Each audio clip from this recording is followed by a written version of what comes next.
প্রিয় শিক্ষার্থীরা, কেমন আছো তোমরা? আশা করছি ভালো আছো। সবাইকে অনলাইন ক্লাসে স্বাগত।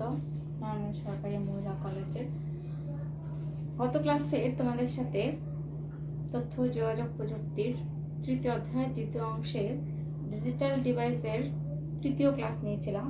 সেখানে আমরা লজিক গেট পর্যন্ত দেখেছিলাম। আশা করছি এর মধ্যে তোমরা সবাই আইসিটির বই কিনে ফেলেছ। এটা হচ্ছে তোমাদের আইসিটি 2020-21 সেশনের ছাত্রছাত্রীর জন্য বোর্ড কর্তৃক প্রকাশিত বোর্ডের বই আমরা যাকে বলি, এটা হচ্ছে সেটা। তোমরা এই বইটা কিনে ফেলবে। বইটা আমাদের নারায়ণগঞ্জের যে লাইব্রেরিগুলি আছে সেই লাইব্রেরিগুলিতে পাওয়া যাচ্ছে। তোমরা এটা কিনে ফেলবে। হ্যাঁ, আর তোমাদেরকে বলেছিলাম যে এর বাইরেও তোমরা অন্যান্য রাইটারের বইও ফলো করতে পারো। সেটা যখন আমি যে পড়াটা পড়াবো, যদি আমি অন্য বই থেকে পড়িয়ে থাকি, কোন বই থেকে পড়িয়েছি কোন অংশটুকু সেটা আমি তোমাদের বলে দিব। তবে তোমরা বোর্ডের বইটা অবশ্যই কিনে ফেলবে। আজকে আমরা দেখব লজিক গেটের প্রকারভেদ। আমরা গত ক্লাসে লজিক গেট পর্যন্ত দেখেছিলাম। আজকে আমরা লজিক গেটের প্রকারভেদ দেখব, যে লজিক গেট কত ধরনের। লজিক গেট সংজ্ঞাটা নিশ্চয়ই তোমাদের সবারই মনে আছে। গত ক্লাসে বলেছিলাম যে লজিক গেট কি।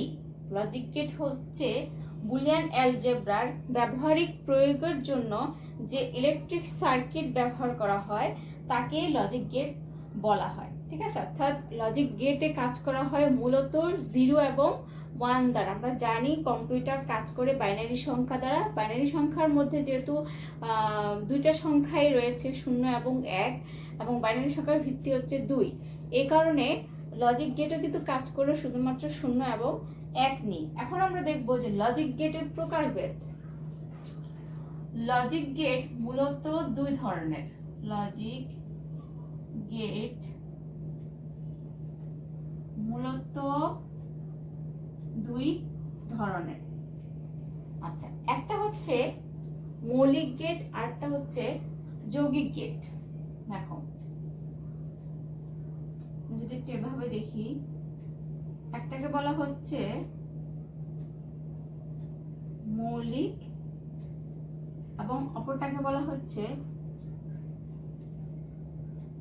যৌগিক গেট।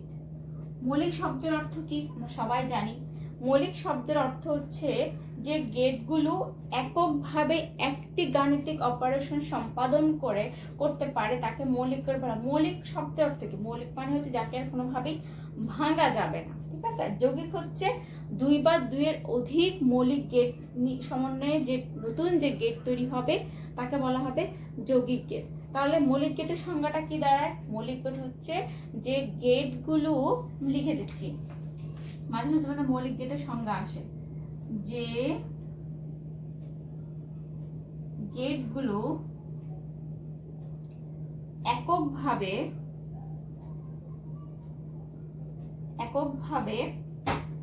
একটি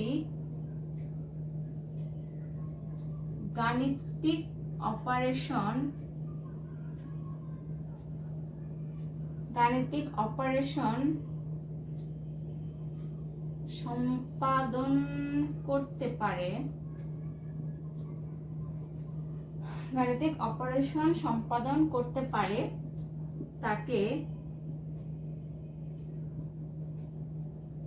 মৌলিক গেট বলে বা বলা হয়। তার মানে যে গেটগুলো এককভাবে একটি মাত্র গাণিতিক অপারেশন সম্পাদন করতে পারে তাকে মৌলিক গেট বলা হয়। আর যৌগিক গেট হচ্ছে 2 বা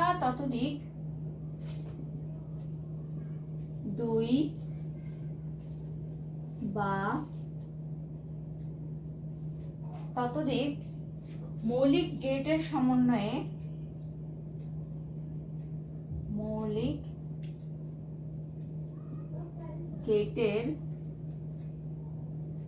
সমন্বয়ে যে গেট তৈরি হয় তাকে যৌগিক গেট বলা হয়।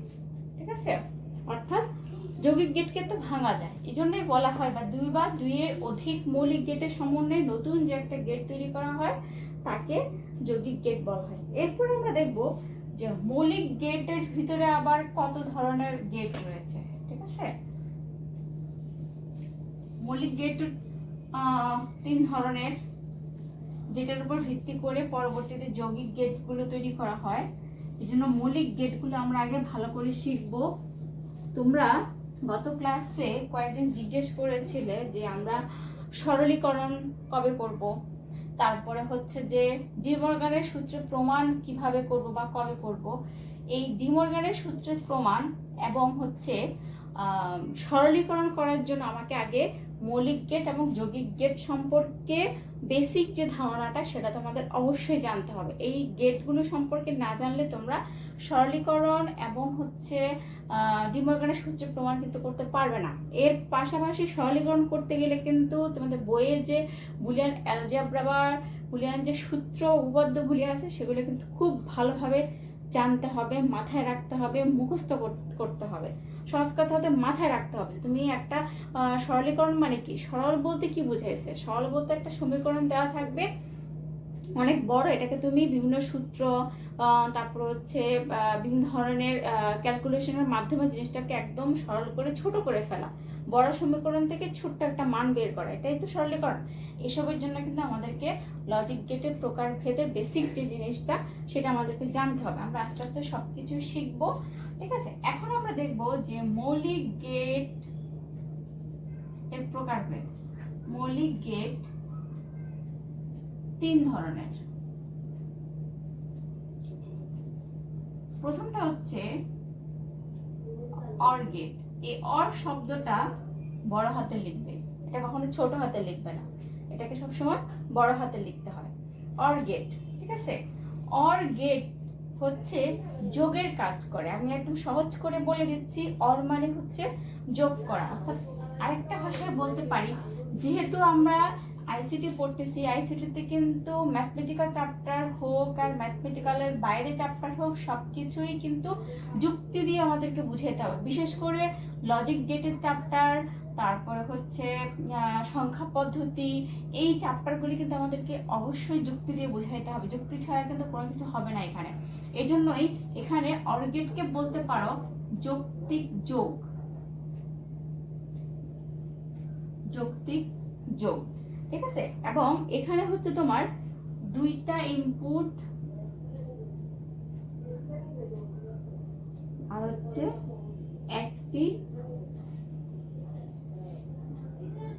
একটি আউটপুট থাকে অর গেটে। অর্থাৎ যোগের যে গেটটা, মৌলিক গেটের ভিতরে প্রথম যে গেটটা সেটা হচ্ছে অর গেট, যাকে বলা হচ্ছে যৌক্তিক যোগ। এই যৌক্তিক যোগে 2টা ইনপুট এবং একটা আউটপুট থাকে, ঠিক আছে। এই লজিক গেটের আগে তোমাদের বলেছিলাম যে সত্যক সারণী বা ট্রুথ টেবিল কি জিনিস। সত্যক সারণী এবং ট্রুথ টেবিল ছাড়া তুমি একটা লজিক গেট কি করে প্রমাণ করবা যে তোমার এই কয়টা ইনপুট হইলে তুমি এই একটা আউটপুট পাবা, বা 2-এর অধিক ইনপুট হইলে 2টা আউটপুট পাবা। সেজন্য আমাদেরকে সত্যক সারণীর সংজ্ঞাটা মাথায় রাখতে হবে। সত্যক সারণী কি ছিল? যে সারণীর সাহায্যে বুলিয়ান বীজগণিতের বিভিন্ন ইনপুটের মানগুলোর সম্ভাব্য আউটপুট মান পাওয়া, যে কয়টাই ইনপুট থাকুক না কেন তাকে আমরা যৌক্তিকতার ভিত্তিতে অবশ্যই একটা আউটপুট মান বের করতে পারবো, তাকেই বলা হবে সত্যক সারণী। অর্থাৎ যে টেবিলের সাহায্যে আমরা এই কাজটা করব তাকেই বলা হবে সত্যক সারণী। এখন আমরা দেখব এই যে অর গেটে বলা হচ্ছে 2টা ইনপুট একটা আউটপুট, সেটা আমরা কিভাবে সত্যক সারণীর সাহায্যে দেখাবো। দেখো, সত্যক সারণীকে ইংরেজিতে বলা হয় ট্রুথ টেবিল। খেয়াল করো, আমার এখানে বলা হয়েছে 2টা ইনপুট একটা আউটপুট, ঠিক আছে। আমার যদি ইনপুট 2টা হয়ে থাকে তাহলে আমার এখানে ঘরের হিসাবটা কেমন হবে সেটা আগে আমাকে জানতে হবে। আমি এখানে কেন 4টা ঘর নিছি, নিচে নিচে কেন 4টা ঘর নিছি, আর পাশাপাশি কেন 3টা ঘর নিছি, এটা আগে তোমাকে টেবিলের হিসাবটা আগে তোমাকে বুঝতে হবে যে কেন আমার আমার এর চেয়ে বেশি ঘর হলো না, কেন এর চেয়ে কম হলো না, কেন এই দুইটা ইনপুটের এবং একটা আউটপুটের ক্ষেত্রে নিচের দিকে 4টা এবং পাশাপাশি 3টা ঘর হলো। তার হিসাবটা হচ্ছে এমন, যেহেতু তোমার এখানে বলা হয়েছে যে দুইটা ইনপুট, এখন কি দুইয়ের অধিক ইনপুট হতে পারে না? হ্যাঁ, অবশ্যই দুইয়ের অধিক ইনপুট হতে পারে, কিন্তু আমরা সহজভাবে বেসিক জিনিসটা শেখার জন্য কম জিনিস দিয়ে আগে শিখবো, তারপর আস্তে আস্তে আমরা 2টা 4টা 8টা অনেক ইনপুট নিয়ে কাজ করতে পারবো। দেখো এখানে কেন এখানে নিচে নিচে 3টা ঘর হয়েছে, খেয়াল করো। এখানে তোমাকে বলা হয়েছে ইনপুট 2টা, মানে n ইকুয়াল টু তোমার হচ্ছে 2, n এর মান যখন 2 হবে তাহলে 2 টু দি পাওয়ার n এর সূত্রে 2 টু দি পাওয়ার 2 সমান কত হয়? 4 হয়। যেহেতু আমার ইনপুট 2টা, এখানে 2 টু দি পাওয়ার n এর সূত্রে 2 টু দি পাওয়ার 2 সমান হচ্ছে 4, এই জন্য আমার এখানে ঘর হবে 1টা 2টা 3টা 4টা। ঠিক আছে, এই গেল আমার নিচের নিচের হিসাব, নিচে নিচে কেন আমার 4টা ঘর হবে। এরপর আসে পাশাপাশি। পাশাপাশি হিসাবটা হচ্ছে এই দুইটাকে বলা হচ্ছে তোমার ইনপুট। খেয়াল করে এখানে বলা আছে 2টা ইনপুট, এই 2টা ঘরকে বলা হচ্ছে তোমার ইনপুট। আচ্ছা, আর এই লাস্টেরটাকে বলা হচ্ছে তোমার আউটপুট। এই গেল তোমার হচ্ছে পাশাপাশি 3টা ঘর এবং নিচে নিচে 4টা ঘরের হিসাব। এখন আমি ইনপুট আউটপুট লিখতে হবে না, সেজন্য কি করবা, নিচে নিচে আরেকটা ঘর বাড়ায় নেবা। আরেকটা ঘর বাড়ায় নিলে হবে কি, যে তুমি খুব সহজেই ইনপুট আউটপুটের যে ব্যাপারটা সে লিখতে হবে। যেমন ধরো ইনপুট যদি আমি এ বি ধরি, আউটপুট আমি ওয়াই ধরলাম, ঠিক আছে, তাহলে আমার নিচে নিচে 4টা ঘর ঠিক থাকলো, 1টা 2টা 3টা 4টা, এই 4টা হচ্ছে এই হিসাব অনুযায়ী, আর এই 3টা হচ্ছে আমার, এই 2টা হচ্ছে আমার ইনপুট, আর এটা হচ্ছে আমার আউটপুট। এখন আসো যে আমি এর ভিতরে মানটা কিভাবে নিব। মান নিব প্রথমে 0, তোমরা তোমাদের মতো করে নিতে পারো, আমি তোমাদের যেভাবে বলবো সেভাবে নিতে হবে, নট নেসেসারি, তোমরা তোমাদের মতো করে নিতে পারো। যেমন ধরো আমাদের বাইনারি মান শুরু হয় কি দিয়ে? 0 দিয়ে, এরপরে হয় 1। তাহলে আমার যেহেতু এখানে নিচে নিচে ঘর 4টা, 4 এর অর্ধেক কত? 2। তাহলে তুমি প্রথম বিটে অর্থাৎ প্রথম ইনপুটের উপর কি করতে পারো? 2টা 0 নিয়ে নিতে পারো, এরপরে বাকি থাকে কি? 1, 2টা 1। এখন 2 এর অর্ধেক কত? 1। তাহলে এখানে 2 নম্বর ইনপুটে হবে কি? একটা 0 একটা 1, একটা 0 একটা 1, এভাবে নিতে পারো, অথবা তুমি এভাবে মনে রাখতে পারো 0 0 0 1 1 0 1 1।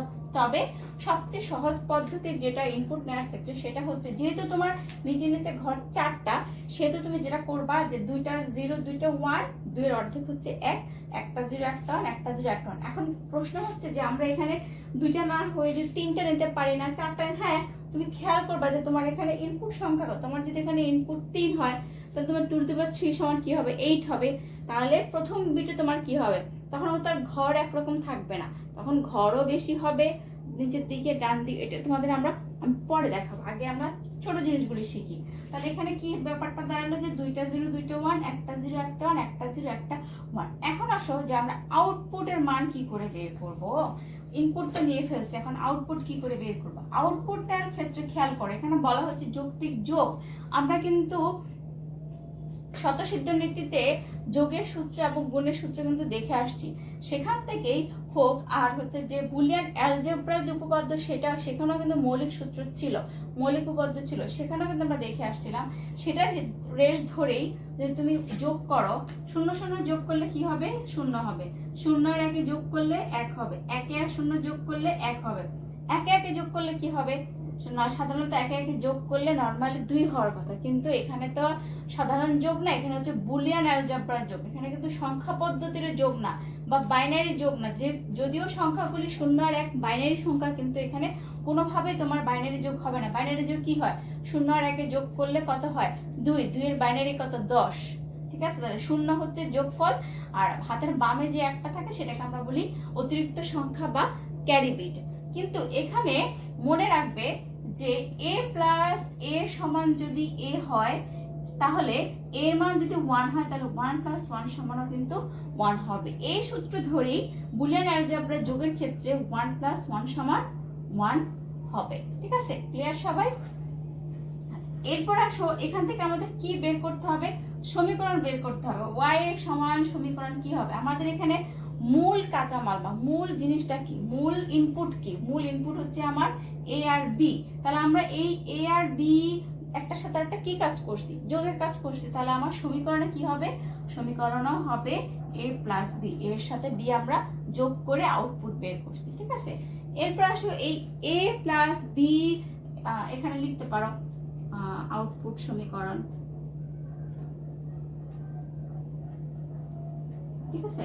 আচ্ছা, এরপরে এখন আমরা দেখব যে এই যে মৌলিক গেটের অর গেট, সেই অর গেটের ট্রুথ টেবিল হয়ে গেছে, সমীকরণ হয়ে গেছে। এখন আমরা এটা দিয়ে কি করব? গেট অঙ্কন করব। যেহেতু গেট আঁকতেই বলছে, তাহলে তোমার কাছে এ এবং বি নামক দুইটা ইনপুট আছে বা দুইটা চলক আছে, সেটা দিয়ে যে অর গেটটা হবে এরকম বাঁকা হয়ে সামনের দিকে একটু সোজালো হবে। এই হচ্ছে তোমার ওয়াই, যেখানে আরেকটু নিচে লিখে দেই, চিত্র অর গেট। অর্থাৎ মৌলিক গেটের মধ্যে যে তিনটা ভাগ, or gate, and gate, not gate, সেই অর গেটের যে চিত্রটা, এটা যেমন করে আঁকা হয়েছে ঠিক সেভাবেই আঁকতে হবে। এটা কোনোভাবে কিন্তু চেঞ্জ করা যাবে না। তোমরা দরকার বললে বাসায় বারবার করে প্র্যাকটিস করবে, বারবার করে প্র্যাকটিস করলে জিনিসটা বুঝে যাবে, আয়ত্তে এসে যাবে, ঠিক আছে? এই হচ্ছে আমার অর গেট। এরপরে 2 নম্বরটা হচ্ছে আমার এন্ড গেট। এন্ড গেট কিভাবে করে? এন্ড গেট হচ্ছে 2 নম্বরটা হচ্ছে এন্ড গেট, এটাও বড় হাতে লিখবে, ভালো তো খেয়াল করো। এন্ড হচ্ছে যৌক্তিক গুণ। এখানেও কিন্তু দুইটা ইনপুট একটা আউটপুট, কিন্তু এখানে আমরা কি করব? ট্রুথ টেবিল সেম থাকবে, কারণ এখানেও যেহেতু দুইটা ইনপুট, সেহেতু মান নেওয়ার পর পালাটা ঠিক অর গেটের মতোই হবে। কিন্তু এখানে আমরা কি কাজ করব? গুণের কাজ করব। তাহলে গুণ করো, আউটপুটে শুধু মানটা পরিবর্তন হবে। যোগের বেলায় এখন গুণ করতে হবে। 0 0 গুণ করলে 0, 0 সাথে 1 গুণ করলে কি হবে? 0ই হবে। 1 সাথে 0 গুণ করলে 0, আর 1 আর 1 গুণ করলে 1 হবে। তাহলে আমরা এখানে কি কাজ করছি? গুণের কাজ করছি। এখানে কি হবে? a into B. এখানে কোনোভাবেই তোমরা কিন্তু a ইন্টু বি এভাবে লিখবে না, এটা কিন্তু ভুল, এটা কিন্তু সম্পূর্ণ ভুল।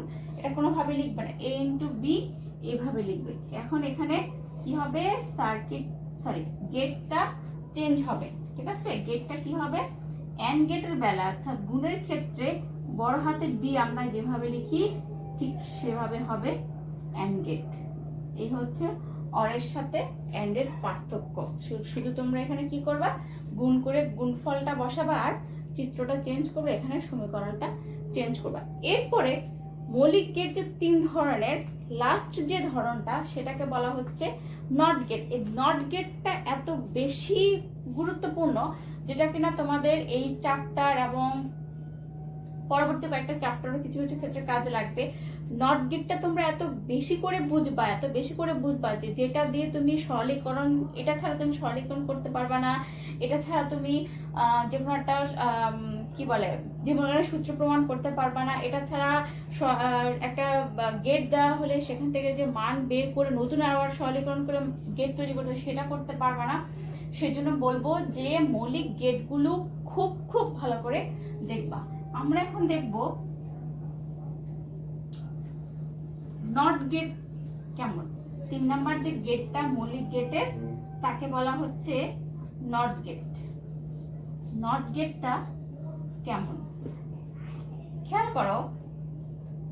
নট গেট বড় হাতের, নট গেটকে বলা হচ্ছে পূরক বা বিপরীত। এখানে হচ্ছে একটা ইনপুট একটা আউটপুট, এখানে কিন্তু দুইটা ইনপুট না। নট গেটে সবসময় হচ্ছে একটা ইনপুট থাকবে এবং একটা আউটপুট থাকবে। যদি 0 থাকে তাহলে 1 হবে, আর যদি 1 থাকে তাহলে 0 হবে। পূরক বলা হচ্ছে, আরেকটা জিনিস তোমাদের আমি বলতে একদমই ভুলে গেছি, গত ক্লাসে আমার বলা উচিত ছিল, এখন বলে দিচ্ছি। দেখো, এটাকে বলা হচ্ছে এক একটা চলক। যেমন ধরো এ একটা চলক, বি একটা চলক, সি একটা চলক, এগুলো হচ্ছে এক একটা চলক। তাহলে তুমি পূরক বা বিপরীতের ক্ষেত্রে যখন এর উপরে এরকম একটা দাগ থাকবে, এটাকে বলা হবে কি? এটা বলার একটা ভাষা আছে, এটাকে বলা হয় এ বার। ঠিক আছে।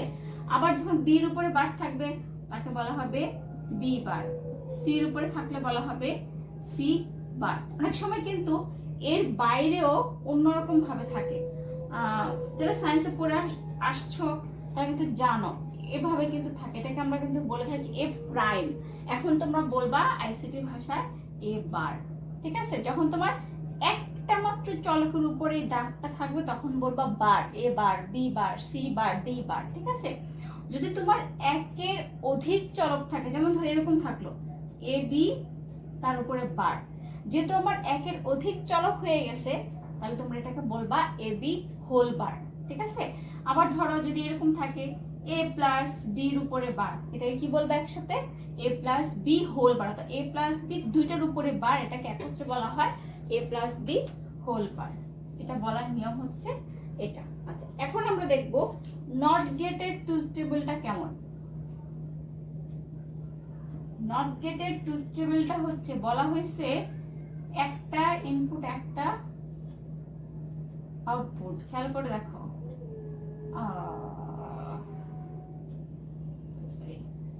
একটা ইনপুট, তো তাহলে এ হচ্ছে ইনপুট, ওয়াই হচ্ছে আউটপুট।